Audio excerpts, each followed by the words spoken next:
Kepadatan penumpang arus balik di Pelabuhan Gorontalo ini terjadi sejak hari Senin 24 April 2023. Selain penumpang yang tiba, penumpang kapal yang akan berangkat juga mengalami lonjakan.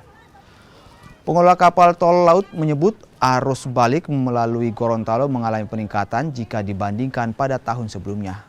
Puncak arus balik di Pelabuhan Gorontalo diprediksi akan terjadi hingga 27 dan 28 April. Berangkat dari Poso ke Wakai, baru Wakai ke Mantangisi, wilayah Ampana.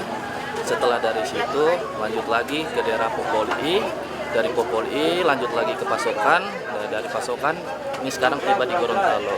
Ya, dengan muat penumpang 316 jiwa. Sabuk Nusantara 76 ini adalah perdana untuk arus balik dari Gorontalo tujuan ke Luhuk, Mansalean, Tikong sampai Ternate.